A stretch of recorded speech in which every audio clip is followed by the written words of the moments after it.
Reka twongere tubahe ikaze nanone mwe mwese mudukurikiye aho muherereye hose, twizere ko mumeze neza cyane. Iki ni cya kiganiro cyanyu rero mukunda muri benshi, twese dukunda, ikiganiro cya My Story My Testimony, muri kumwe nanjye Ange nk'uko bisanzwe. Hanyuma turabashimiye cyane mwe mwese mudahwema gukurikira TVO uko bukeye n'uko bwije, tutabafite ibi biganiro ntibyazajya bitambuka kuko ntibyabona ababireba, ntitwabona ababikurikira ngo muduhe comment zanyu. Niyo mpamvu tubashimira ibihe byose. Mwakoze rero cyane gukomeza kubana natwe, n'ubundi ntimuze kudusiga, mukomeze mubane natwe muri My Story My Testimony. Uyu munsi rero nk'uko bisanzwe murabizi ko n'abandi jyenyine, ahubwo mba ndi kumwe n'umutumirwa twazanye uyu munsi wa none.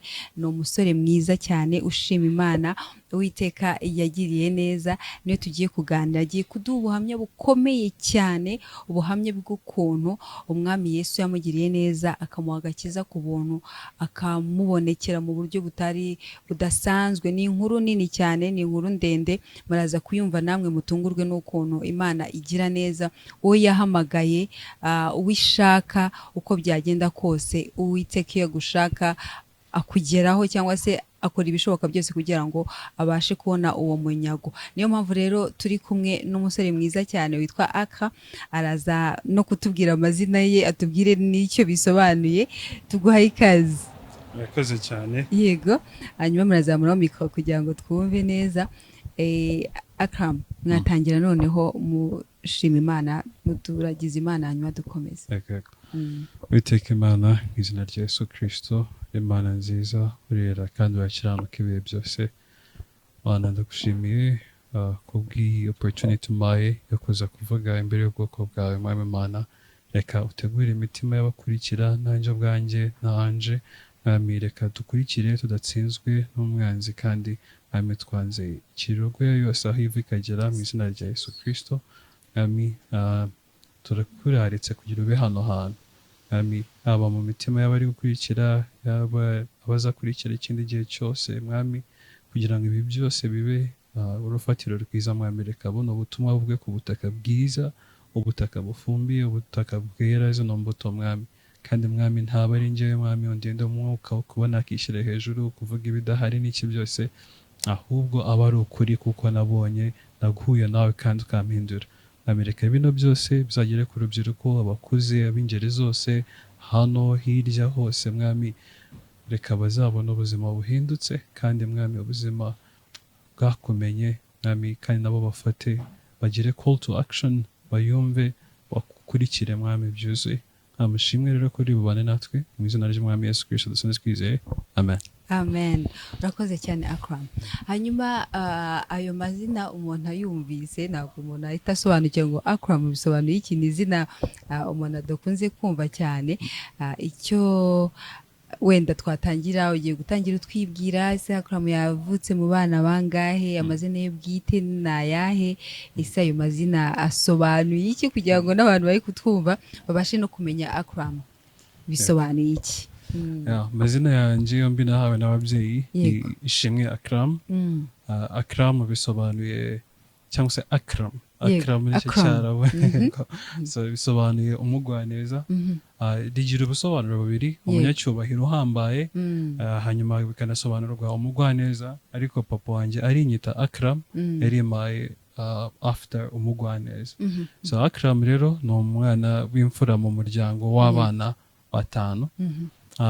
Mbere nkiba mu rugo twari abana bane, ari njye mfura, ari nanjye muhungu mukuru, ari nanjye njyenyine. Ariko ubu ngubu nyuma hashize nk'imyaka nk'ibiri cyangwa itatu, bibarutse kandi kana gatoya k'agahungu, ariko ka petit frère nahoraga nifuza kubona. Kugira petit frère, yego, naravugaga mu bakobwa gusa. Ariko ndashima Imana kubw'ibyo ngibyo. Hanyuma mvuga ku babyeyi bombi bariho, muri uyu mwaka bariho rwose, nshima Imana. Nkakomoka mu muryango w'Abasilamu. Papa wanjye ni uyu munsi ni umukuru w'Abayisilamu mu mujyi wa Kigali. Akaba n'umushehe obviously, akaba n'umuhaji. Ibyo byose ni credentials ziwe, n'ibyo akora umurimo wa buri munsi. Hanyuma ndumva ari ibyo ngibyo icyo naba nibagiye kuvuga se nibyo. Hanyuma mu buzima busanzwe Akram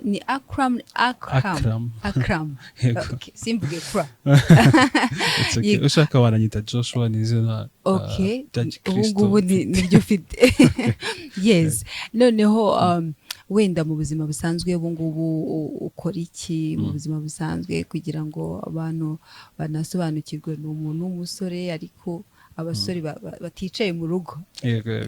akaze Akram uyu munsi njyewe nkora muri finance industry, no kuvuga nkora muri company ikora ibintu bitandukanye. Dukora trainings, professional courses, dukora auditing, dukora consultancy, dukora ibintu byinshi. Ni umugisha kuba aho hantu mahari. Mu by'ukuri ndangije probation yanjye nibwo ntangiye kuba umu permanent worker hariya.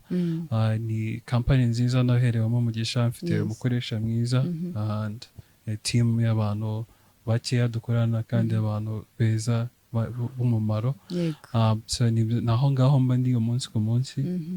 Niho hantu nyine kuva kuwambikeza kwa gatanu ubarizwe.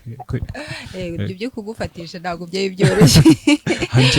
Yego. Hanyuma Akram, wenda warutubwiye wavutse mu muryango wa Islam, niho wakuze uri. Ese umuntu ashobora guhita yibaza uyu munsi turi kubona noneho waje gutanga ubuhamya, Akram ntabwo akiri umusilamu kandi tuzi ko biri mu bintu bigorana. N'urugendo rumeze gute? Ugiye kuduha urugendo rwawe kugeza igihe noneho wisanze wakiriye agakiza. Yego, ndagerageza. Mu by'ukuri mfite ahantu ndi buhere. Navuga iyo murambaje se wakijijwe gute, byaje gute, n'urugendo rurerure, ariko ikimbabaza muri byo nuko ntajya mbasha kumenya exactement nk'umunsi cyangwa iki. Ariko njyewe ni nko kuryama, nararyamye ndabyuka, hanyuma numva gukunda Yesu binjemo, cyangwa se Yesu nshatse kumenya uwo ari we. Yego. Kandi ibyo ngibyo kuri njyewe byari bihagije gusobanukirwa yuko gusa nk'umuyisilamu nyine nzi ko ni intumwa gusa, nta kindi ari cyo usibye kuba ari intumwa y'Imana. So rero nkumva nyine biri aho ngaho, nta bintu byinshi byo kubikoreraho research n'iki byose. Ariko icyo kintu kuri njyewe cyari gifite imbaraga nyinshi kubera yuko babwishije kuri ni ikintu cyambayemo mu mutima kirabyimba ku buryo nyine no kuryama nijoro sinaryamaga, sinasinziye nk'iminsi 3 ikurikiranya. Nkumva nyine gushaka kumenya Yesu birenze uko naba muzi cyangwa se nibaze ngo wamubwiwe. So ntatinze cyane, numva nakoraga ahantu, nakoraga kuri station ya essence na mazutu obviously. So noneho dukora icyo gihe nakoraga night shift. So narayisabye nsaba Imana mvuga ati mumfashe nkore night shift, kuko aho nakoraga ku manywa.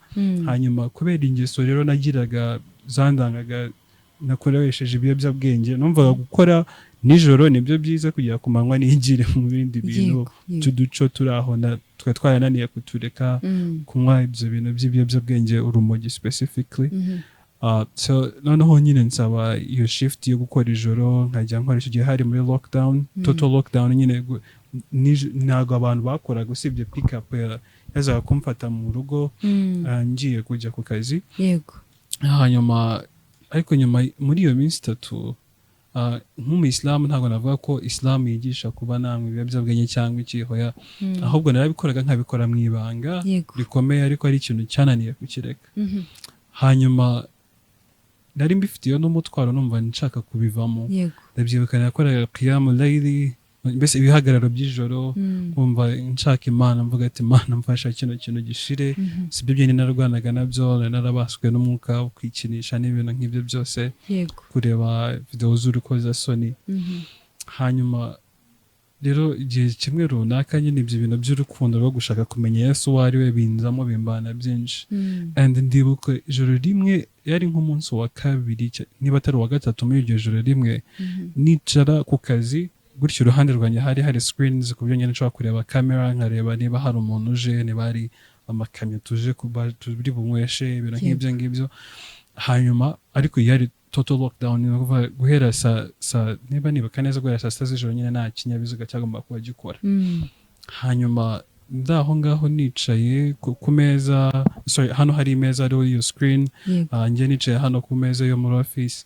Hanyuma mbona Bibiliya ku ruhande, ahantu gutya ku ruhande nyine kuri iyo meza.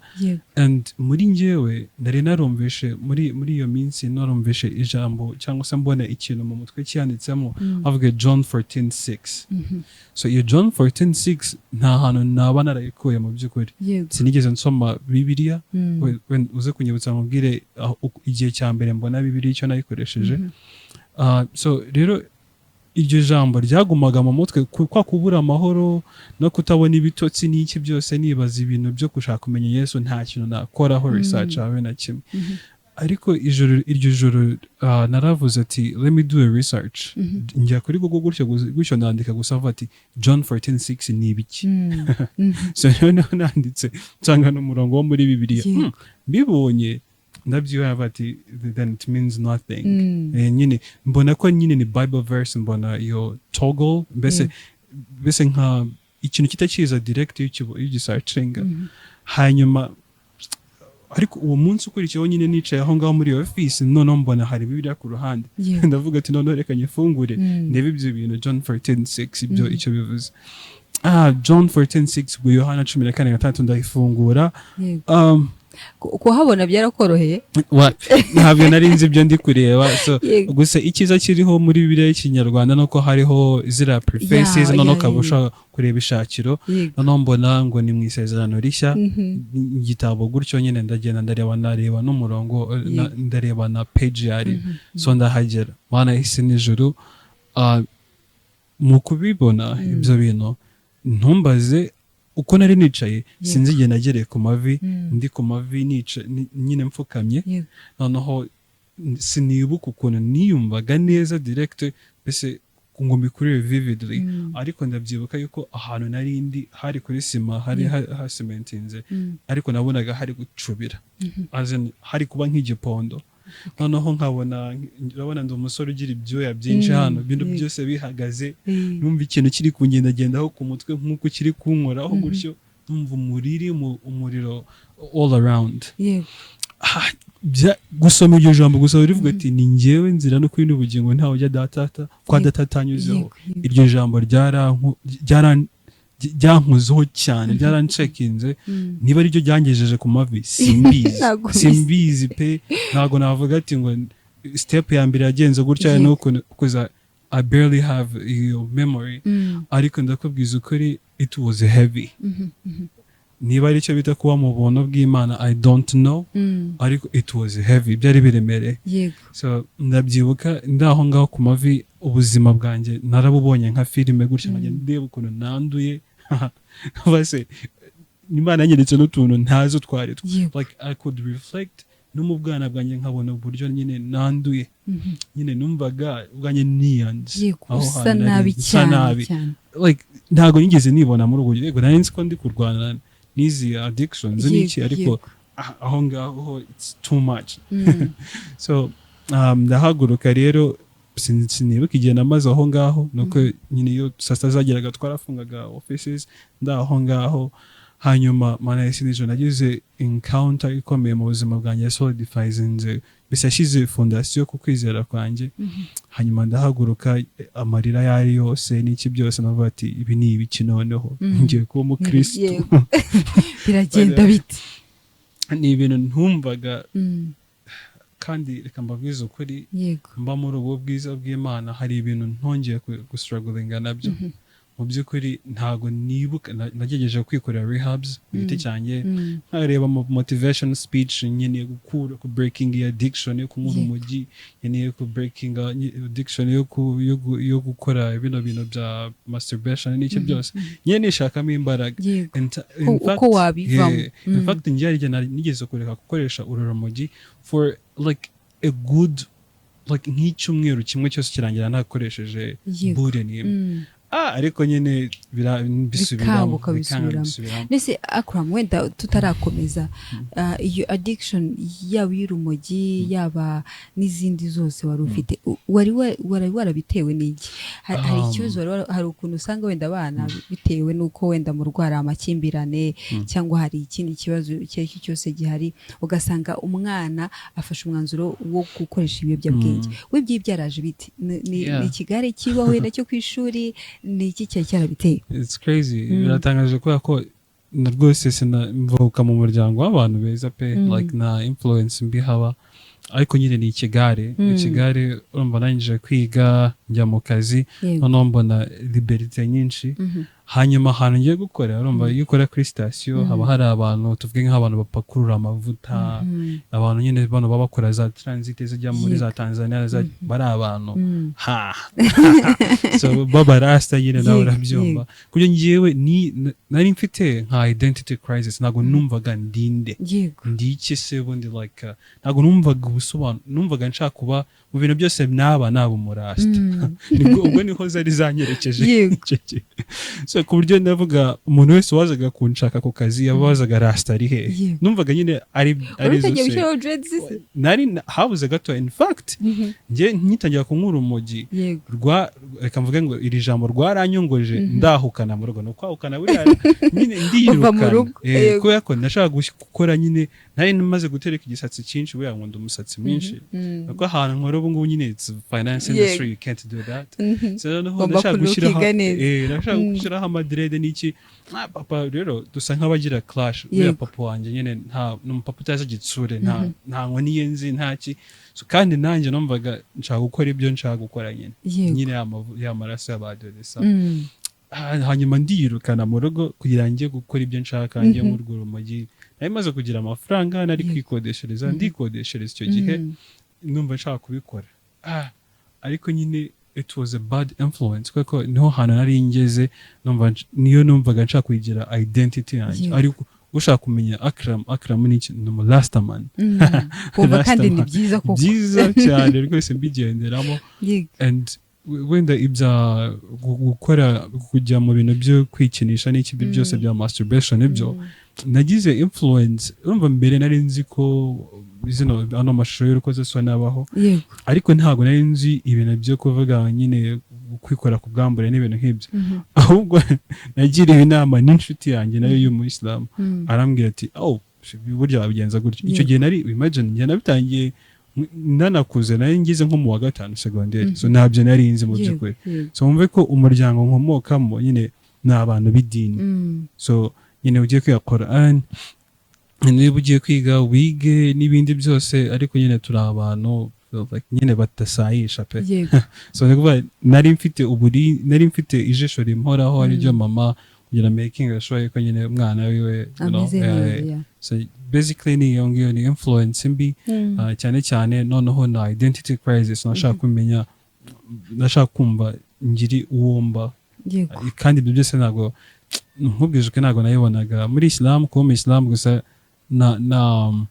ntago byari enough for me yego ntago nabyumvaga cause wenda hari abantu batabizi ariko Islam nyine ntago yigisha nk'ubuzima bwo kuba consecrated kwiyegurira Imana urumva nk'ibi dukora byonyine ubwabyo gukora gutanga testimony ntaho biba ntago uzumva testimony z'abasilamu kubera yuko hari idea yuko niba struggling addiction niba ufite your porn addiction niba ufite your smoking a cannabis whatever ibintu byose waba unywa n'iki ibintu byose struggling keep it with you niko Imana ivuga ati nyine bigumane so bibijyana hanze ako mu bakristo ho nasanze imbaraga zabo ziba muri testimony nyine they overcome by the power of the lamb the blood of the lamb and the testimony uvuga ngo actually no muri Yakobo turabibona avuga ati nyine mwaturirana ibyaha byanyu bityo habamo imbaraga mu kureka kwihanira noneho no kureka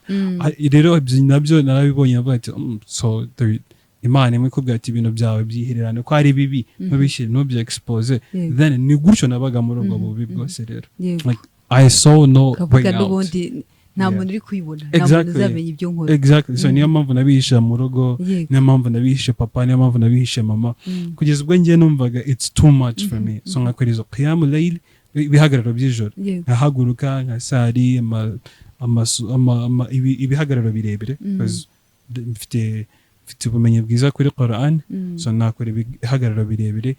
Noneho naho ngaho nari desperate cyane. So rero mumbaje ati byagenze gute kugira umenye Yesu, sinigeze njya mu kiliziya cyangwa se mu rusengero na rimwe, ntabwo nigeze ndeba preaching n'imwe mu buzima bwawe, nta muntu wigeze ngo azampereze ubutumwa bwiza. Wenda nk'abantu mwiganaga ngo be interested. Hari ikintu nabonye mu buzima bwanjye nanone Imana niba ari cyo kintu yakoze, gusa nibwo yagikoze ntabwo kigeze kimbera isomo, kubera ko hari nk'ahantu najyaga kwiga Imana ikampuza n'abantu ngiye nabarebaga nabonaga ari abantu bari aho ngaho basanzwe. In fact, mbari gukoresha rino jambo nabitaga ni nkaho kuri kino kigero kuri in this era nyene twita ngo na amadage. So kuva narabarebaga mvuga ati saba bajama bimeze gute nyene babaga ari amadage bari aho, ariko abo bantu ni abantu banyeretse ukwizera kwa Gikristo ko kumera. Yego. So I recall umwe witwaga Bosco ho nahuriye nawe, yari umwana wifuza niba n'igihe yanyefaringaga akambwira ati reka mufurire utwenda, ubwo nyine nabaga ntameze neza, nkabona ukuntu agira umutima mwiza bikancanga. Noneho nagiye kubona agiye kuryama, we icyo gihe yari mu katolike, nkabona ari gusoma ishapure ibintu nk'ibyo. Noneho hari n'uwo nahuye nawe wundi nimuka mva ko icyo kigo mpura n'uwitwa Richard, mwana uzi Imana cyane, ukunda Imana, we yari n'umucuranzi muri church yabo akoma ingoma, and nawe nyine ukuntu twahuye buri gihe najyagayo niba ndi ku marembo niwe muntu wa mbere twabaga tumenyanye. So nikuva Bosco Sam njyaho hari niwe wa mbere twamenye. Ngiye nimuka ku kino kigo, kandi icyo kigo kindi cya kabiri nari ngiye hari mu mbare mwinshi w'Abayisilamu. Umuntu wa mbere nahuye nawe Richard w'umukristo. So birancanga wenda ugasanga muri kugendana mwafite rero, which actually ninangira gusoma Quran ndabereka references ubundi muri Islam nyine biravuga yuko nyine tudakwiye kubagira inshuti abakristo. Like awliya bivuze inshuti nyine, we should not have izo friendships ziri ntugire umuhakanyamana inshuti yawe. Gusa ibyo bintu byose biri muri Quran. So rero ariko bikantangaza uburyo these people twagiraga, sinumva ukuntu nyine nabaga inshuti yabo, nasangaga nabakunze nubwo ari amadage and I wanted to look cool n'iki byose, ariko nyine bano bantu they were my inner circles, twaragendanaga ahantu hose kandi ari abakristo obviously.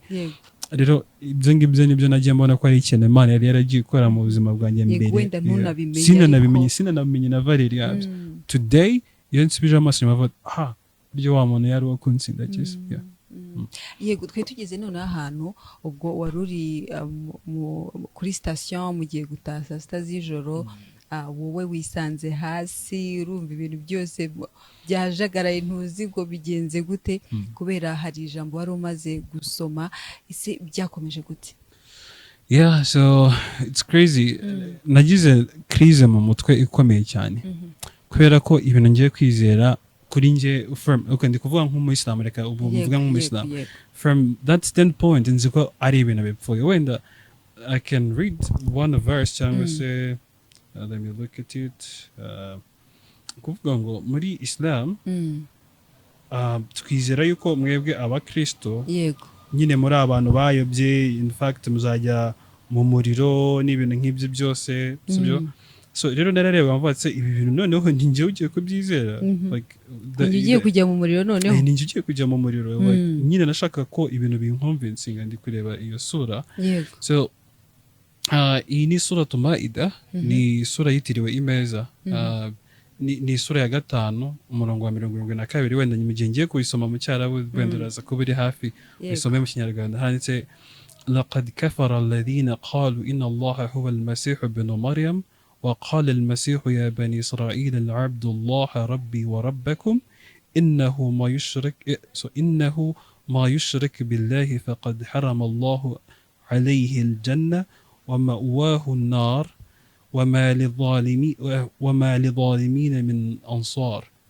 نو هجرة 5 72 udusobanurire ubusobanuro bwabyo. ego reka nze mparebe umbwiye kangahe? 5 5 72.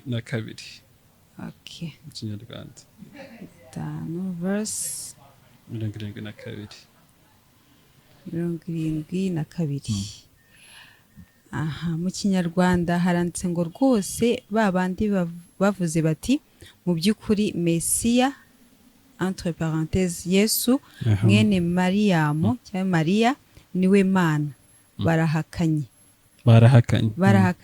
Nyamara Mesiya yaravuze ati yemwe bene Israheli nimusenge Allah wenyine nyagasani wanjye akaba na nyagasani wanyu.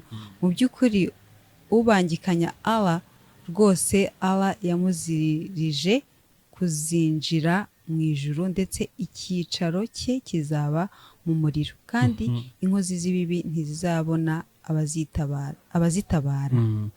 So iri kubona yuko I have a mindset ivuga yuko icyicaro cy'abakristo bose kiri mu muriro. Sinibyo gusa iyi ni verse imwe iri graceful nyine yuzuyemo imbabazi. So kuba hari mu mahadithe cyangwa se mu myizerere y'abayisilamu twebwe nkiri n'umwana nigishijwe yuko abakristo ni inkwi zicanira umuriro wa jahannam.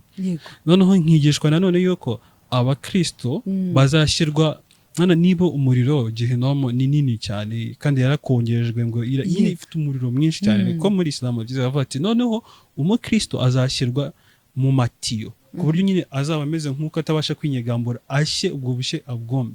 So ikumva yuko iyo myizire nari mfite first of all nagiraga duta mvuga ati okay nyine nabaye mu kubwiza bw'Imana numva how heavy it is ariko nyine ndacyafite duta nyinshi. Kandi birumvikana niho wakuriye niyo myizerere ufite nta kindi kintu wizeye nta yindi mpano uzi nta kuntu bitari kumera gutyo. So yumva rero nagize crise nyinshi mu mutwe mvuga ati now nese nigiye kuba mu batemera Imana kandi ubwo nyine mfite challenge nyinshi nkibaza se noneho nibi byose ndi kurwana nabyo ngiye noneho kuba guhakana Imana noneho like on top of these addictions. So rero aho ngaho niho natangiye kuvuga ati now God what am I doing? Gusa rira jambo kumenya ko ryavugaga ko ari Yesu natangiye kuvuga ati Yesu yaba ari Imana. So noneho ntekereza n'ibindi byose kuvuga ati ko nzi yuko Qur'an ivuga ati nyine Yesu ntiyagiye ku musaraba. Abakristo bavuga ko ikintu kirimo imbaraga gikomeye cyane kurusha ibindi nuko Yesu yagiye ku musaraba agapfa noneho ku munsi wa gatatu akazuka. Bibiliya natwereka ko ngo he was given to death for our sins and he was raised up for our justification. Yatanzwe yagiye ku rupfu kubera ibyaha byacu azurwaga kugira ngo adutsindishirize. So rero ibyo bintu birimo imbaraga cyane ariko rero Qur'ani irabihakana. Wenda real quick nitujya muri 457 wenda Imana ifasha yari wo murongo wa nyuma nsoma ariko like nyine ni kugira nkwereke crise nari mfite kugira amenye bino bintu ngiye kwizera bimeze gute. Okay ndikwishaka give me a second. So so iravuga ni sura ya 4 umurongo w'157 bavuga ati wa qawlihim inna qatalna masiha Isa ibn Maryam rasulullah wa ma qataluhu wa ma salabuhu walakin shubha lahum wa inna alladhina ikhtalafu fihi la fi shakkin minhu ma lahum bihi min ilmin illa tib'an wa ma qataluhu yaqina. So ni 4 157. Ngiye tubirebe.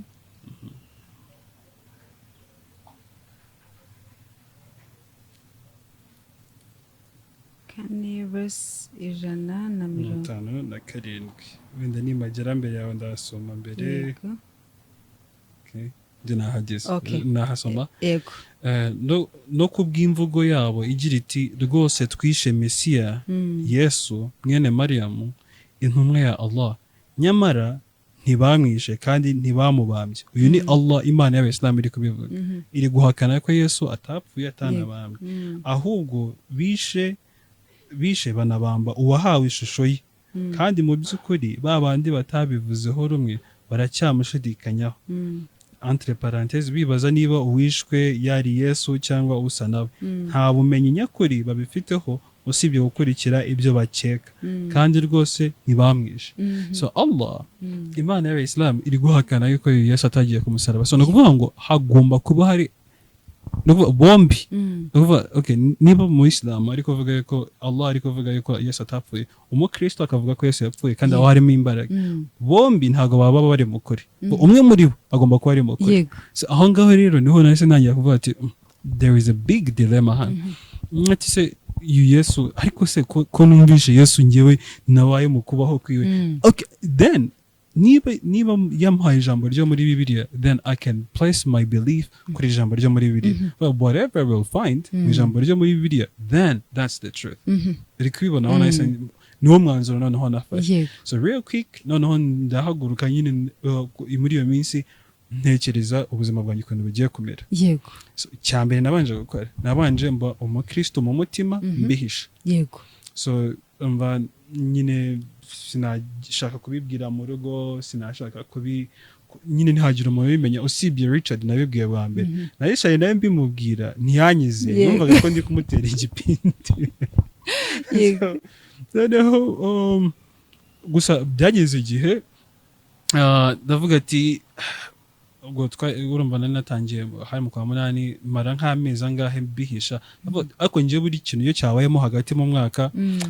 ndavuga ati okay none nzatangira ukwa mbere ndi serious nigiriza ubwo yari conviction yiyongera kwindi conviction pe ubyumva yuko Akram rero ntago nyine ntiwanyizera umpishe ibibo wenda abandi babikora wowe no so rero niko hari ko nyine ku itariki ya mbere y'ukwa mbere I believe 2021 noneho nibwo nyine nabibwiye mu rugo ndabyerura ariko ubwo nayo maze ikindi gihe nyine cyari cyarabanje nyine ndi umukristo yego 2021 22 23 24 25 yeah yego 2021 yatariki ya mbere y'ukwa mbere bari kurasa umwaka uko bitagurishye navuze ati Mana nuvuga isaha ya mbere n'umunota wa mbere w'ukwezi kwa mbere ukuratangira nabaye umukristo so nyine ndabandikira kubandikira nawe natangiye kubandikira amarira yari yandenze biranga ndasiba no birangira nohereje voice note voice note ndabibona ko bayumvishe papa na mama ntibansubiza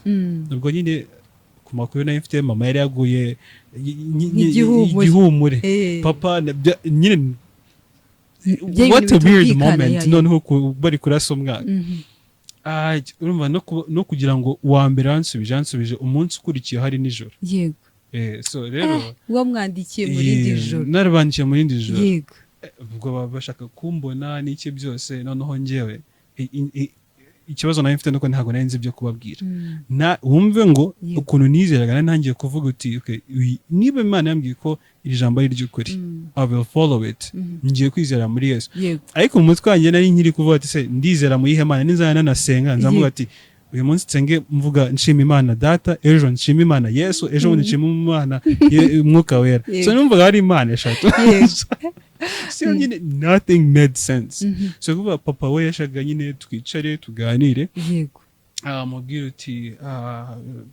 ambwira ati nyine agerageza convincing my way out of that so kandi njye numva nta kintu na kimwe yafite cyo kumubwira so real fast nyine tugiye twihuse hazamo ibintu byinshi ku buryo byageze aho nyine tugomba kwishinganisha ikintu cyagitangaje hano nakoraga aho narimukiye gutya niba ari kuri station hano hari haciyemo umuhanda umwe gutya ari vene wenda nk'umuryango wa mbere uwa kabiri igipangu cya kabiri hari umuntu w'umupasiteri w'umuvugabutumwa umugabo Imana imuha imigisha myinshi in fact no mu bukwe bwanjye azaba ahagarariye ababyeyi banjye wenda batari buze kuhagera so uwo muntu yari atuye aho hafi kandi aho hantu nari nsanzwe makorera ariko mu buryo sinzi ukuntu Imana yahuje ibintu uwo muntu aba ari we mbese negera kugira amereze ubuno bumenyi abasha kunyereka okay ntabwo twizere mu Mana eshatu Kristo bumeze gutyo ariko icyo gihe yari anarwaye arembye cyane so mbivugiye yuko Imana nyine ibintu byose wagira ngo kwimuka transition yanjye hari ahantu njye kwimuka hariya uwo muntu kuba yaratuye aho hantu nawe uwo muntu ntawe narinze namubwiwe n'undi muntu amereza nimero ambwa atuye umuntu yagufasha mu kumuhamagara numva uwo muntu atuye like n'intambwe wenda nka 50 mvuye aho nkorera nyine mbona ibyo bintu wagira ni Imana yari yarabiteguye Imana yasendeje ubuzima bwanjye hari n'ibindi bintu Imana yari yakoze noneho njye nagiye mbimenya nabikurura nkamenya nkasanga nyine byari byarapanzwe mu amezi menshi mbere yuko nanatangira kumva ryajwe very quick kanwe kano ga testimony hari umumama ntago nigeze ngirira umugisha wo kumumenya byinshi ariko umumama niba aba muri diaspora icyo gihe yabaga muri diaspora obviously je simbize niba ari umumarayika Imana yashyize mu buzima bwanjye cyangwa iki ariko yagiye ahantu muri groupe ya WhatsApp ubundi ni umumama ubaho abantu baba hari muri diaspora n'iki sinzi ukuntu babayeho ariko bagira privacy iri hejuru kandi aba ari abantu bazi Imana kubi ibyo bintu sinzi maze kubibabona cyane yazi Imana yari yaramushyize hari ahantu kugira ngo urumva yisanze muri groupe atazi umuntu wamwimvisemo atamuzi iki ariko agiye kuyivamo wafata umwanzuro yibwa ko agiye kuyivamo Imana iramukonvinsinga bagome muri WhatsApp bamwe ati mu mezi 4 ari imbere hari umwana uzaza hano hantu we abyumva gucegiriye conviction so nanjye ubwo bitewe nuko sinzi undi muntu niba hari umuntu nawe narabwiye ubu ni umubyeyi wo ku Gisenyi so yaravuze ati rero ngiye gushyira muri groupe uzajya ubona nyine basenga niba bajya bakora izo prayers ujye bajoininga uzamenya gusenga n'iki ankizemo wa mu mama yumva iyo ugiye muri vuga amazina ngo ndi Akram nishimiye kubana namwe uwo mu mama akiyibona aranyandikira nje ndaftinga ya group ngati rero nje narindi hano nkutegereje so uwo mu mama rero niyo watangiye amereza umukoro turicara like every night when hari igihe hasimbukagamo wenda nk'iminsi ariko yamaga nk'umukoro nyine akamwe ati ni ukubasenga ni uku nyine iyo utangira wihana wiyeza biki byose dore noneho tujye dusoma ijambo ry'Imana hera ku butumwa bwiza uko bwanditswe na Yohana like that uwo muntu Imana yari yamuteguye mbere I was like what iyo mbyibutse ariko ikintu cyambabaje uwo mu mama byageze igihe nta nubwo twamenye igihe kinini like 4 to 6 months I guess Imana yanjye ati va hano wa mwana mureke ubwo nari ngiye kujya mu gihe cyo guhura n'ibibazo bikomeye Imana yisenije ibintu ubuzima nabayemo it's terrible so noneho uwo mu mama ati rero nagukundaga ariko Imana yambwiye ati ndagiye turarekeye ati nakundi yego ariko ubwo yumva ndababara cyane kubera yuko umva nageze ntago yamfashaga mu by'umwuka gusa because ahantu nabaga byabaye ngombwa yuko kakazi handi nakoraga nkareka kubera ko narakaretse bashatse kunca intege cyane nko kumfata abanyimure muri station yo mu ntara nkibaza sandagiye kwiga mu ntara mfite n'ishuri hano nari nsanzwe icyo gihe nigaga like it makes no sense nyine bashaka kunca intege cyane kubera ko none narahinjiye kubera connection zabo zo mu rugo n'iki byose so real quick nyine ndereka ku kazi noneho uwo mama akamwe ati ikintu ugiye gukora I can say ugiye kujya ubona icyo kurya kidahagije ariko ugiye kububaho icyo ugiye gukora ni ukusoma rino jambo ry'Imana so nkajya nsenga nkiriza agira ute nkasoma iryo jambo ry'Imana because ikambwiza ubuzima nari ndi kubamo kiragiye it makes no sense ku muntu mbimubwiye ngo abyumve ariko njyewe nabonaga ukuboko kw'Imana mu buryo butangaje iyo nasengaga narayumvaga cyane none uwo mama afite ukuntu yasengaga iyo twakoraga izo prayers ni umumama sinzi ntago nigeze mumenya ubuzima bwe bwari ibanga cyane noneho nayo mezi 6 ajya gushira nyine bimera nka gutya bya bindi byose ndabyamburwa arigendera ariko nyine niwe muntu njya nkumbura cyane kandi ubu nyine ntiyanagaruka yaramfashije cyane noneho urumva ndavatse Imana nuko ngiye kubaho noneho nyitangira ubwo urumva ubuzima n'ibintu byose byarangoye biba ngombwa yuko noneho njya kubaza mu pastor niba najya kuba mu rugo rwiwe nkabamabaye igihe gitoya kubera ko nyine nagwa wenda Akram utaragera aho ngaho mu rugo warangije kubibabwira bakubwira ngo iki it was byari byinshi numva nyine niho ndi kuva papa yifuza guhura nanjye amwumvincing avuga ibyo bintu ni ibinyoma n'iki byose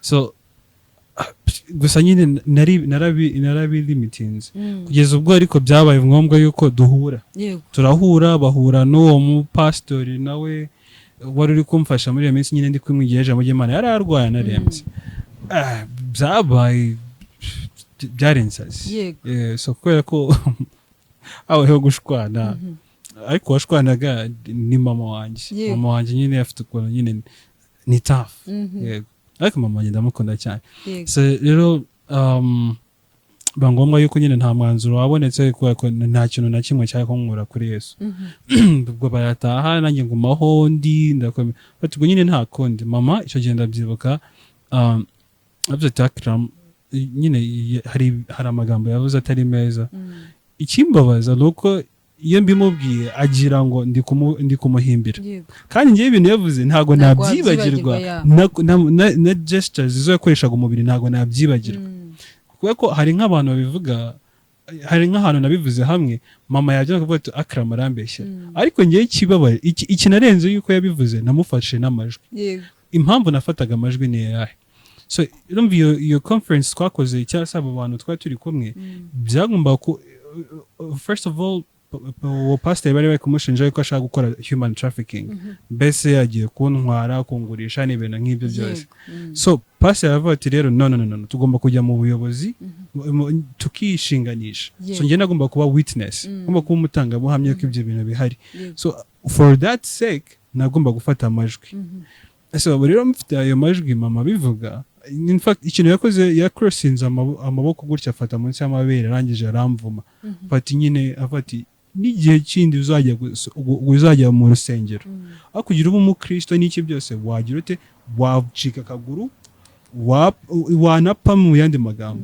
wacika akaguru nkajya kurwaza uri indembe mu bitaro ngira ngo mbwire bano abantu badukwikiye babyumve ibyo bintu nabibonye bisohora bibonanisha n'amaso yanjye in fact sinari nyingenye n'ubibonye nari ndi kumwe na Richard tujya ku rusengero ikintu cyabaye ni ikingiki so nari ndi kujya ku rusengero hari saa 10 natendegaga service ya gatatu aho nasengeraga icyo gihe ikintu cyabaye habaye accident kuvuga moto nari ndiho Richard aturi inyuma noneho kuri Miroplast kwa Mironko hari hafi kuri polisi so hari gutya nari twari turi kwambuka urabona uri gutambuka kuri amahanda ujya kugera kuri feruje no haturutsemo umumotari nyine yari promenade ariko nyine atambaye ijire n'iki ari kwitwara gutya yambaye agatise k'icyatsi yerurutse ukuntu na congo nari umumotari ari kwitwara hanyuma adeviye inoza iyindi moto birasekurana cyane noneho agwa nabi agwa akaguru ku buryo wakabonaga gasa nkaho kabaye deforme gutya kuko yaguye mu buryo nanjye bwanye simbizi nyine nirinda no kureba ibintu kugira ndebe details nk'izo niyo mpanuka ngiye numva yonyine nabonye akaguru ke kageze gutya iri jisho rye ryaba dislocated uri kuribona ryimutse hano mukona because mu masegonda make nabasha kuba nahindukira inyuma ibyo bintu byose nabibonye akaguru kiwe ntikacitse kaveho aho kari kabaye deforme kaje nk'uko nguko I don't know niba bataragakuyeho cyangwa iki ariko ibyo nabibonye bisohora impamvu icyo gihe Richard impamvu abyibuka nawe mbere ko tujya kuri church arambwira ati tubanze dusenge kubera ko ibintu mama yambwiye ejo bundi aza hano ndumva bino bintu byankora cyane kubera ko muri Islam obviously muri hadith nubwo bayita ko ari dhaif ariko bavuga ngo ibintu byinshi manara byibagiye by'icyara hari hadith ivuga ati ntabwo byumvikana uburyo naba nyibagiwe ariko nyine ivuga yuko mbese mu bundi busobanuro ivuga yuko ijuru ry'umwana riba munsi y'ibirenge aljannatu tahta aqdami al-ummahat ijuru ry'umwana riba munsi y'ibirenge by'ababyeyi iyo idea ivuga yuko iyo Imana iza kubitabaho umwana ari kujya asingiza ababyeyi be cyangwa se ari kujya asenga ababyeyi be ubwo bwoba nyine just n'ubundi numva nyifite perspective yo mu Islam bati bino bintu biraba mama y'umuvumo umubyeyi so rero mpamvu twasenze and it was a witness to me nagiye mbona ibintu nabonye mu minsi yanjye yo gukurikira Yesu iminsi yanjye ya mbere it's crazy so now ngo nibaza ko n'ubundi nako ijambo ry'Imana ritubwira ko gukurikira Yesu ni inzira ifunganye ukuriramo n'ibintu byinshi cyane ariko Yesu mukaba muri kumwe muri ibyo bintu byose ugenda unyuramo. Hanyuma Akram, uvuye mu rugo ababyeyi ntabwo mukiri kumvikana kubera wahinduye ubayemo Kristo mu buryo nawe utazi. Yego, pasiteri akomeje kugenda agufasha gake gake, agufasha kugira ngo umenye uko uri bumenye ijambo ry'Imana, uri busenge n'uwo mumama wundi. Ese noneho byaje gusobanuka ryari umenya Yesu Kristo, uramwizera, noneho biri open? So kugeza n'uyu munsi ngenda mbona ibintu bishyashya mu ijambo ry'Imana. Yesu sinjya musobanukirwa byuzuye, sinzi ko nzaramusobanukirwa. Ambera mushyashya, akambera mwiza umunsi ku munsi. Kako ngira devotion yanjye ku giti cyanjye nyine uko nsoma ijambo ry'Imana, and daily mbona ubwiza bwiwe ku munsi. So na n'ubu ndakiga ndacyasobanukirwa, gusa ikintu ababyeyi bakoze ni ikintu kidasanzwe mu buzima bwanjye, kuko nari nkeneye iyo foundation. Iyo nza kugwa mu maboko mabi bigitangira, ari kuba naragiye. So niyo mpamvu uwo mubyeyi ngo igihugu yambwiye yari atuyemo ntabwo nyibuka neza, ariko umujyi ndabibuka ko ari Arius, Denmark. I think it's Denmark aho yavugamo. And nyine uwo muntu niwe specifically Imana yari yarateguje. We niwe muntu wumvishe ijwi ry'Imana mugata umwana azaza. Abandi bo naragiye kubishakira. Urabyumva? So umumama ikintu yakoze yampaye discipline idasanzwe. Twarasenga. Ntabwo ari wa muntu ahubwo ati genda usenge. No, yasengaga uri kumwumva. Yego. Over the phone. Nuko nyine niyo ugiye gutangira gusenga, yentaga Kibondo. Ubwo rero Kibondo nuko utangira usenga n'ibintu nk'ibyo. And kuri njyewe nyine yanyeretse ishusho y'ubukristo. Yanyeretse ishusho y'ubukristo aho ngiye no kumenya ibyo bintu byose. Yari solid foundation. And noneho umupasiteri n'umupapa nyine uzi Imana cyane, ukunda Imana, ni n'umushumba obviously umupasiteri, and nawe nyine yamuhaye mentorship. Ubuzima bw'umukristo mbese muri ingenzi cyane ko umuntu wese ava akagera, ntuzaba ubuzima buri mu kirere. Ukeneye mentorship, ukeneye abantu kuganiriza, ukeneye abantu nyine bakurikirana igikuriro cyawe muri Kristo no muri no buzima busanzwe. So ndakiga ndacyatera imbere. Yego. Hanyuma dusubiye inyuma gatoya, hari ibyari byarakubase, ibiyobyabwenge ndetse n'ibindi byinshi. Ibyo wagiye noneho ubivamo gute? Wakize ute? Umari ikibazo, reka mbwize kuri anje. Sinakubwiye ko nabaye mu bwiza bw'Imana. Reka mbwize kuri yuko ntago nigeze nsenga kugira ngo nkire addiction yo kunywa urumogi. Kubeshya n'icyaha. Ntago nigeze mbibaza Yesu musanga nyize. Ariko ntago nongeye kugira iyo taki cyangwa se ukurushaka kurunga. In fact, abasore twari dufite nk'inshuti nka Reshari n'abandi bantu b'inshuti zibene buko bita Fabrice n'abandi ubu bita Gisa, baje konsora muri iyo minsi yanjye ya mbere yo kuba ndi umukristo. Ndavuga ati dore in fact njye ntabwo nashobora kuba mu nzu idafite wenda nk'utu joints. So none mbereka ipaki ya nyuma nari mfite. Mwati iyi ngiyi ni urwibutso rw'uko nyine ndayibereka just tumaze kurya icyo gihe twasanze ubugari bwinshi n'inyama nabatekeye. Ndavuga ati iyi ngiyi ni ikimenyetso kizajya kinyereka yuko nyine ndayifite ariko I don't want to smoke it. Like it made no sense. Impamvu nari nyibitse n'ingi ndi kwireba ko nyifite, and I don't want to smoke it, to burn it and smoke it. To me ntabwo byashoboka. Niba nyifite, impamvu nyifite nuko ubwo hari izabanje kuba consumed first of all. Iyo niyo isigaye nyine joint. So ariko nkuvuga umunsi wa mbere ashize icyumweru, wait a second. So niyo mpamvu nanyibitse. So rero ibi ngibi nabikize ntari nabisabye Yesu. Then masturbation. Ndakubwiza ukuri, ngiye ndi umuntu uvugisha ukuri, cyazo niko mvuga n'ukuri kudakenewe. So namaze amezi 6 ya mbere, 7 actually. Nta n'igitekerezo kinza muri mind yo kureba video z'urukozasoni. Cyase even masturbation. Not a single thought of that. Kuko nari muri discipline iteye ubwoba. Uwo mumama nyine yarangamuye nyine yarancepinze. So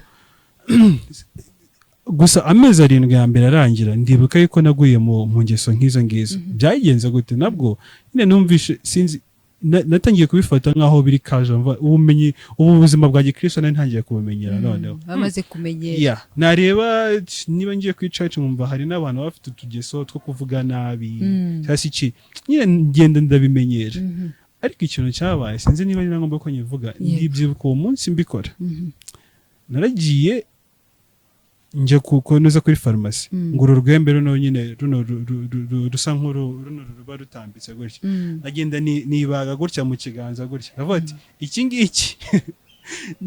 ngiki kirambera ikimenyetso cy'uko nyine nakosheje cyane and I don't want to do that but ubwo nyero uko nzayambikora nzayankora the same thing byari nk'ubwiye uzi ntumbaze uburyo nyine numvishe bindemereye uzi kumara amezi 7 iki kintu utagikora no relapse kubera ko ugiye nyiri umusiramu igihe bene tuvuge nk'iminsi najyaga mara myinshi nabikoze yabaga ari 3 7 months uvuga ubundi yuri gukora zino boro za semen retention n'iki byose ko bikora if you can survive 3 months you are good like addiction baji now 7 months gute nsubira muri zingeso so ni ibintu byambabaje nyine so then I did the thing ariko se fingi byaruca abana narongeye ngwa muri ibyo bintu ariko then ntangira gushaka nibuka ikira cyanditswe nibwo nanakimye bati kwaturana ibyaha so rero nkagira circle nkabwira nk'abantu runaka abantu bakajya banchecking akram did you do that no niba tugiye gusenga nkabanza nkabyihana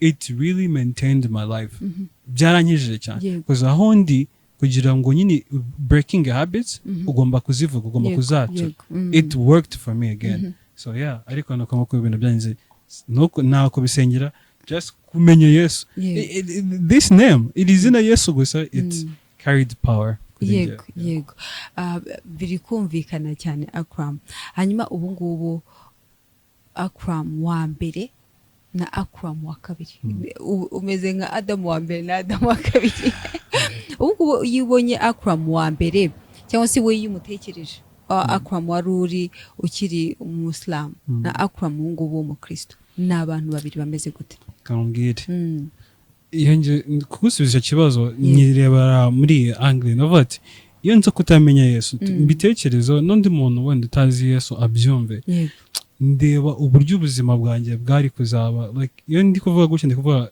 eternity ubuzima bw'iherezo kako buryo umuntu wese ubaho niba waravutse waba urukijwe udakijijwe dufite ubuzima bw'iteka ahubwo what is the destiny of that hari abazabaho mu kubaho kw'Imana mu bwiza bwayo hari n'abazajya mu kubaho in total destruction nyine bakabaho separate from God and abo bantu it's a bad story bazabaho nawe by'iteka babaho ngaho nyine so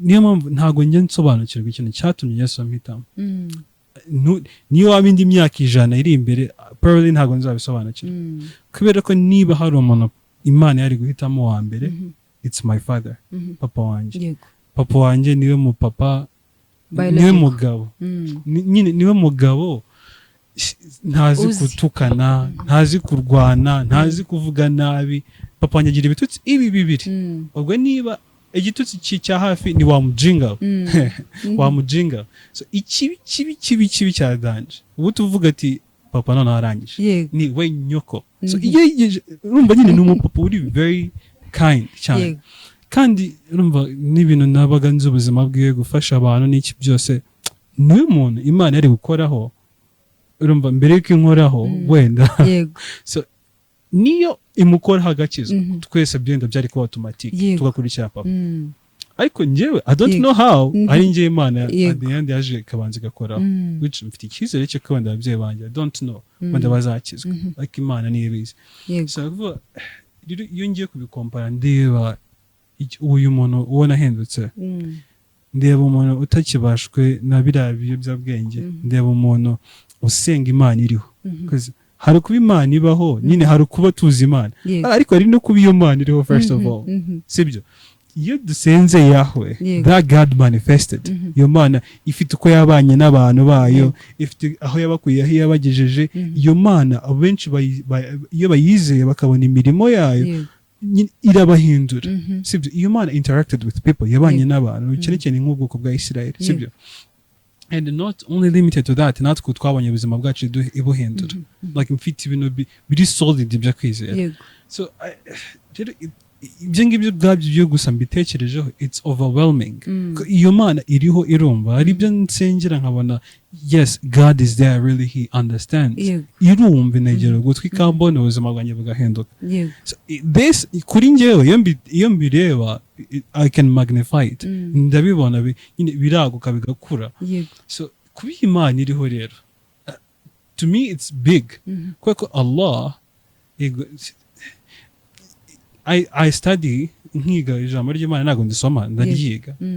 Nk'iyo ndeba nk'ibintu nkareba ukuntu nyine Bibiliya iri very well articulated mbese ibintu byayo birasobanutse nkareba ukuntu nyine Imana yasabaga ibitambo niba iri bisabye ibitambo nibaza what's the meaning behind ibyo bintu bimeze gute.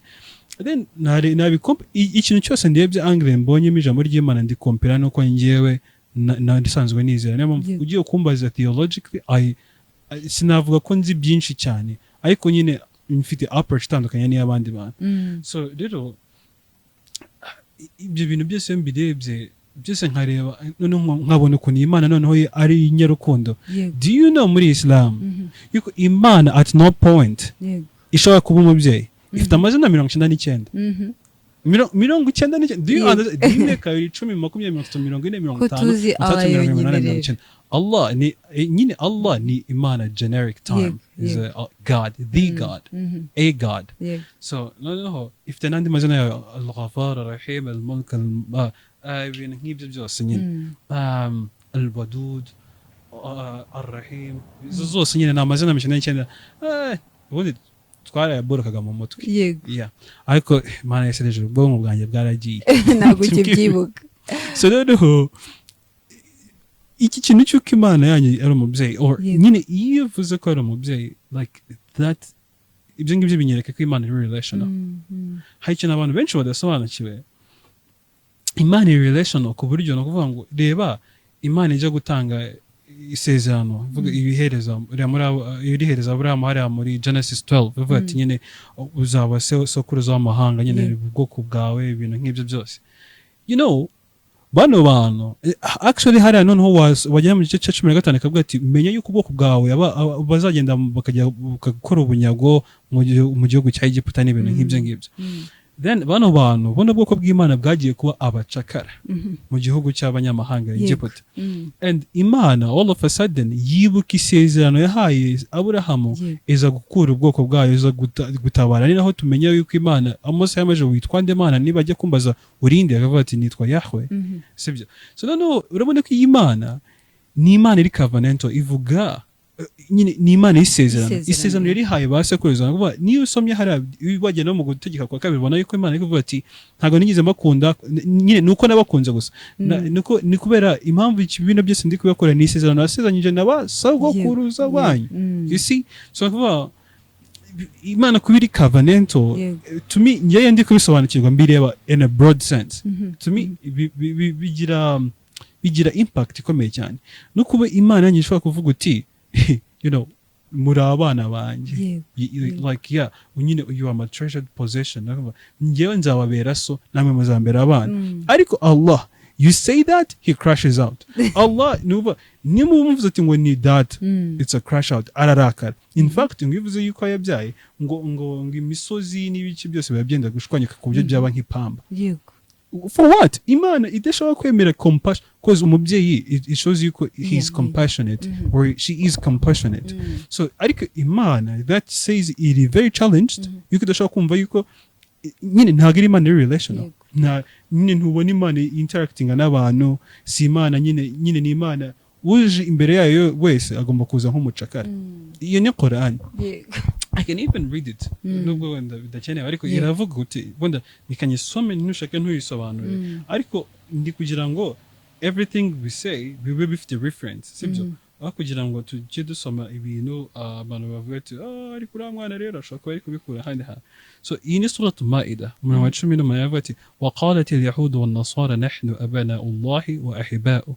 Ikinyarwanda ngerageje bavuga ati mbese ngo abayahudi n'abanaswara abayahudi n'abayahudi nyine yahudu yego so naswara n'abakristo abakristo bavuga ati ngo twego turi abana b'Imana kandi ngo Imana iradukunda ni claim ubwo abo bantu bakora niko Allah ari kuvuga muri aya magambo abati noneho ngo qul falima yu'adhibukum bidunubikum bal antum basharun mimman khalaq yaghfiru liman yasha'u wa yu'adhibu man yasha'u ولله ملك السماوات والأرض وما بينهما وإليه المصير Allah ravuga ati reka reka none se niba muri abana banjye kuki mbahanira ibyo mukora niba mugira iki aravuga ati never ntago muri abana ahubwo nyine muri ibyo ngewe naremye yego muri biremwa byanjye none hangi inagakomeza muri suratu Maryam 9:3 avuga ati nta muntu numwe yaba uri mu ijuru yaba uri mu isi yaba uzabaho yaba utazabaho nushaka kubura ikivejuru nta muntu numwe waza imbere y'Imana Allah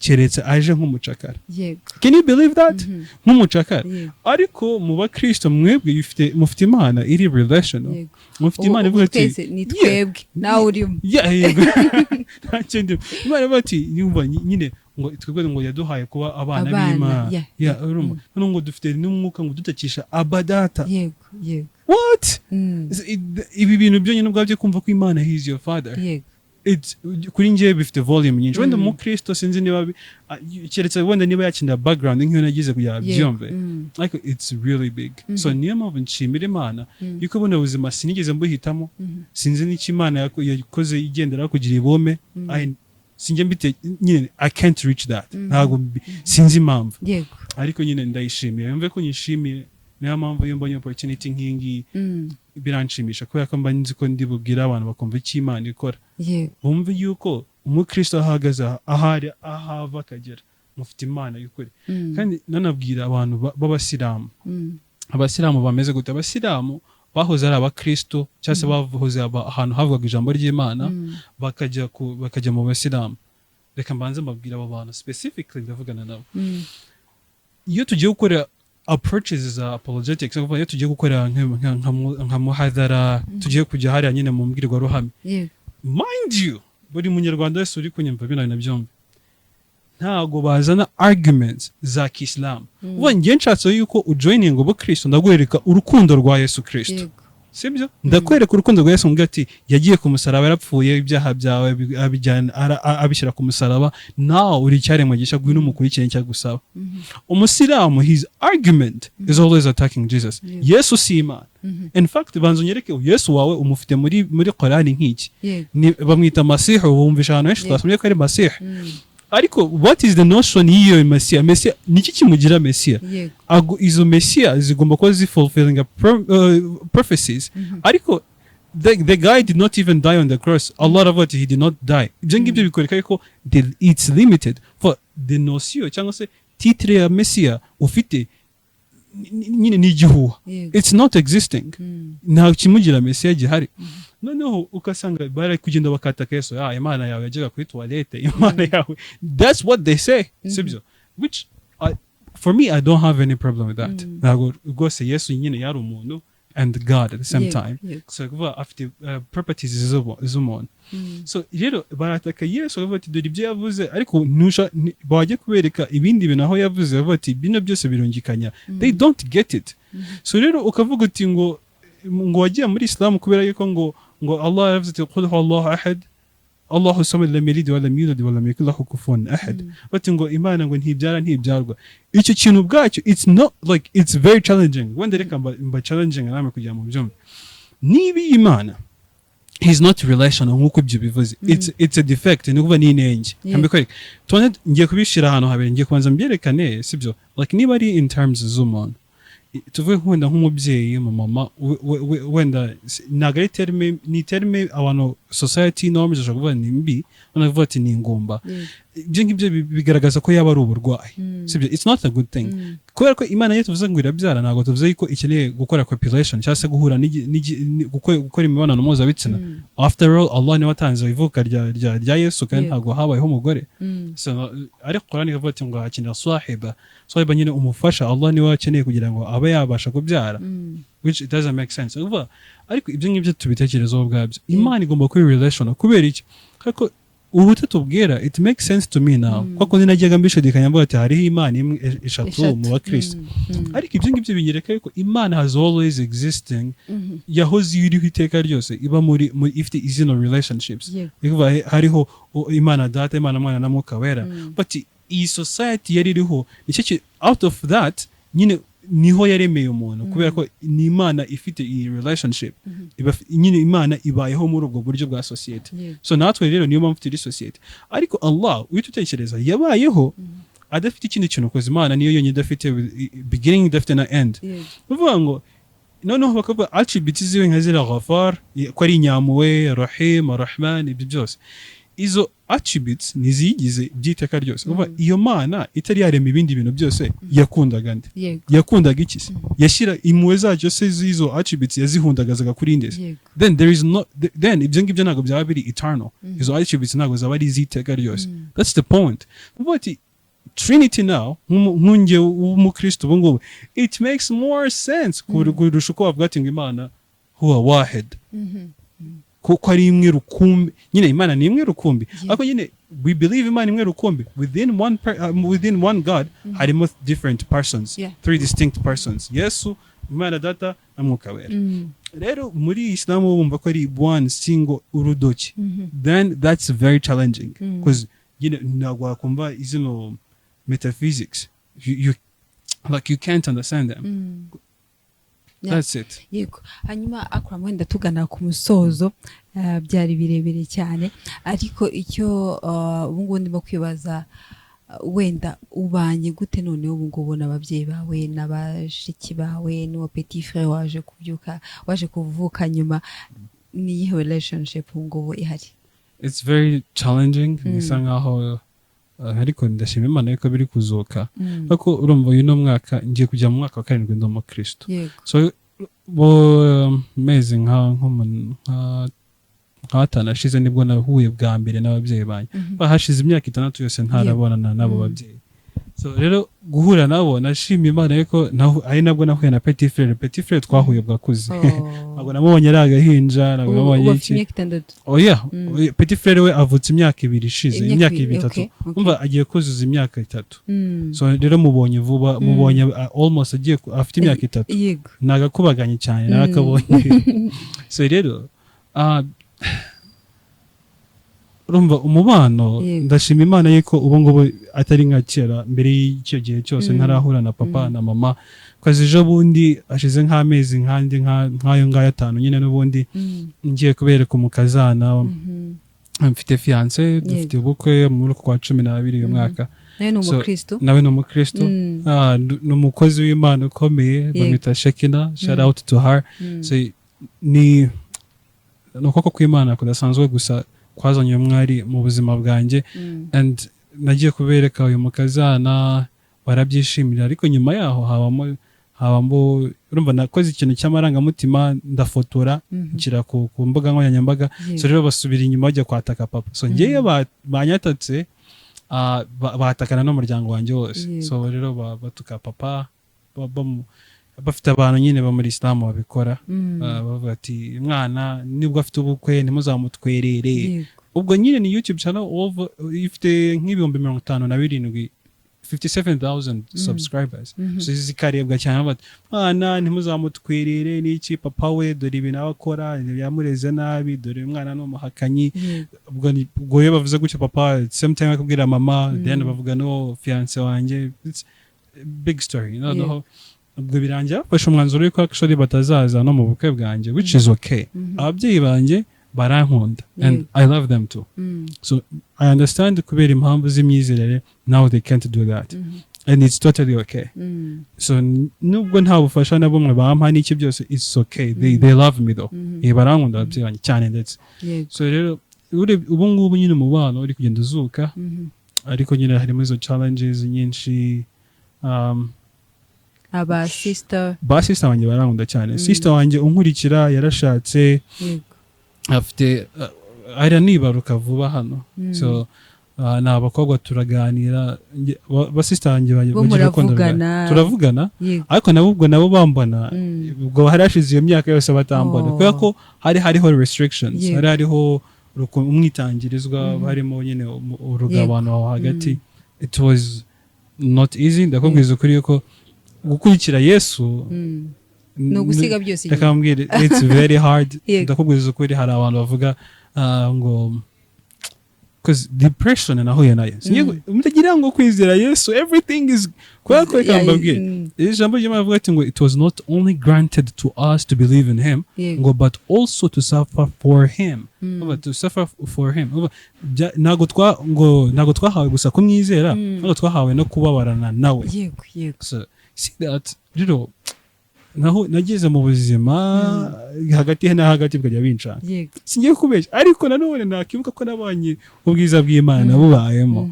It's ntago njye nshobora no kugira igitekerezo, nshobora kugira impulses, nshobora kugira nta kintu na kimwe cyatuma naka divert since na negative percent yo kuba natekereza kuva kuri Yesu cyangwa se kureba ku ruhande. Nyine I'm just like this kuko nyine nahuye na Yesu himself kandi akugirira neza. Hanyuma Akram dusoza ugiye kugira inama ugira abajene bakiri batoya bakikoresha ibyo biyobyabwenge, bakikinisha, bakigendera mu ngeso mbi zose, mbese batari bamenya Yesu. Ni ubuhe buryohe wabonye muri Yesu wa sharing abajene? Rwose uri muri kamera abajene bambwiriye neza. Reka mbabwize ukuri urubyiruko rw'u Rwanda, umuntu ubasha kumva Ikinyarwanda, njye nabonye Imana ikora. Nahoze nizera Imana ariko iyo Mana ntago yampaye ko nakubohoka nk'uko mfite uyu munsi. Ntago yari Imana ifatika, ariko nahuye n'umugabo uyu Yesu Kristo. Sinigeze mumenya, sinigeze mwigaho mbere na mbere, ariko mumenya niyo wanyimenyekanishije, yambwiye uwo ari we. So nabusanze ari wowe ukuri. Ijambo ryiwe riramuhamiriza ibyiwe, riramuhamiriza imirimo yiwe, riramuhamiriza uwo ari we. So umuntu wese ujya ubashwa n'umwuka wenda wo kunywa ibiyobyabwenge, masturbation n'ibindi byose, ufite umujinya uhoraho, like uhora na zino anxieties, ufite ibintu byinshi uhura nabyo mu buzima, nakugira inama yo gushaka umugabo making a difference, ugira itandukaniro, waguhereza impinduka, ni umugabo Yesu Kristo. So iyo ngiyo niyo message ntoya numva naguhereza, kandi wumve ko ubuzima bwawe uko bwaba bukomeye kose Yesu mwibuke yuko nawe yagiye ku musaraba, yarakubiswe kandi ari Imana, ariko ibyo byose yashyizwe imbere urukundo nyine rw'abantu, mbese yeretswe icyiza cy'ibyo ari gukora bimujyana ku musaraba. Ni iki yabikoreye? Ni urukundo.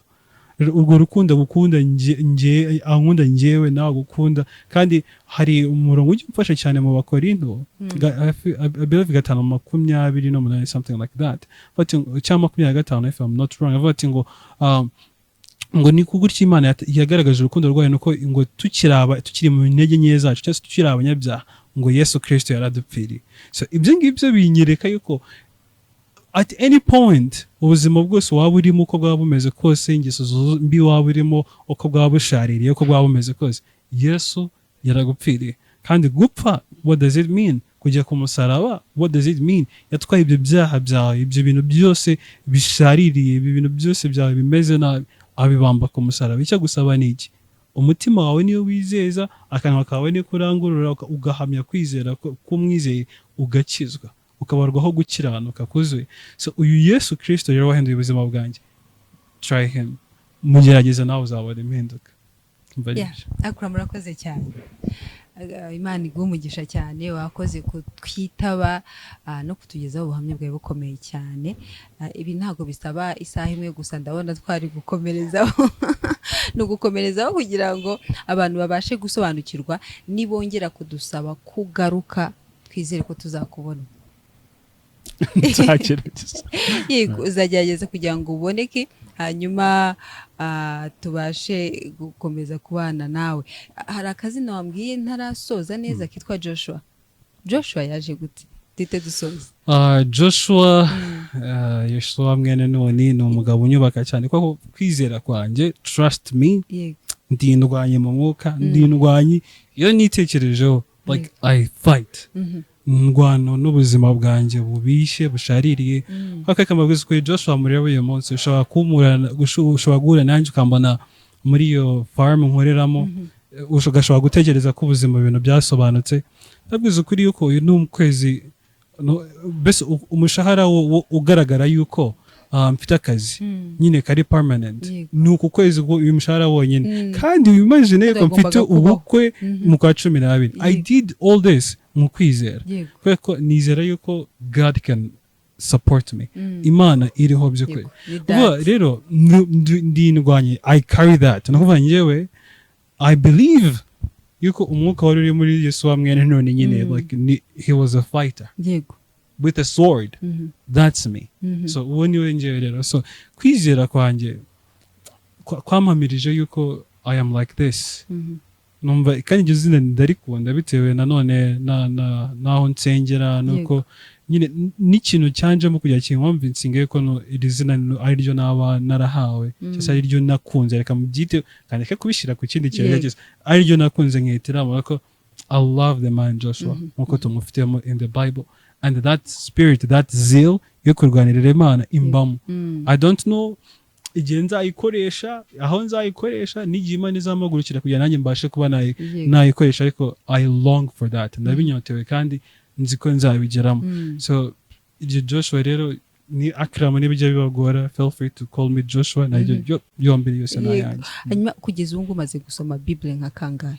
Ngiye nkubereye umunyakuri, uriya mumama ari mu buzima bwanjye for that 6 months narayisomye from cover to cover. Ndayitangira rwose na hariya mubare haba hari dry ukasoma, ariko discipline yanjye mera gutya every day. Okay, so ni ibyo bwibone kubivugana wenda uwo byafasha saa 11 mba ndi bubyuke every time.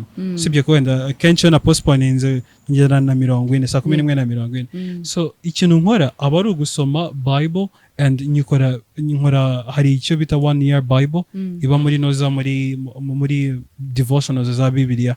So icyo nkora ndayisoma, nshaka kuyisoma 365 days, ariko ntabwo bivuze ko every bit ya ahantu hose wahasomye. Ari nk'igihe nsanga nkamara nk'iminsi wenda nk'icyumweru 2 ntanasomye ijambo ry'Imana pe mbabibwije ukuri, ariko ubwo ngubwo nibara nk'umuntu wayisomye nkayirangiza. So mu by'ukuri navuga ko inshuro nemeranya n'umutima wanjye ni inshuro imwe, ariko inshuro nzazisoma probably zirenze iyo inshuro imwe. Munsabire nanjye ngira izo mbaraga. Yego, urakoze cyane Akram. God bless you. Reka tubashimire namwe mwese mwari mudukurikiye, twizere ko mwumvise byinshi, twizere ko mwumvise ukuntu Yesu agira neza. Joshua cyangwa Akram hari uko yamwiyeretse aho yarari yicaye, yisanga yapfukamye, yisanga afite urumeza atari kumenya ukuntu rurimo kuza kubera ibyo yari amaze gusoma, ijambo ry'Imana yamaze kumva.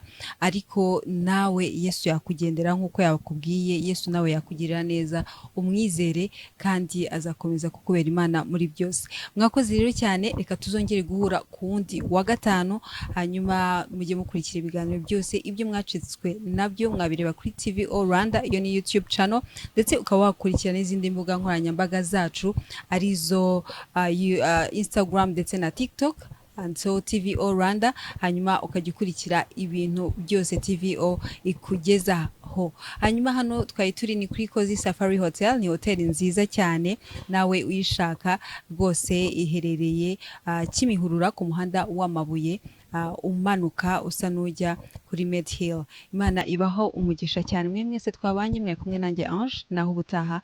God bless you. See you.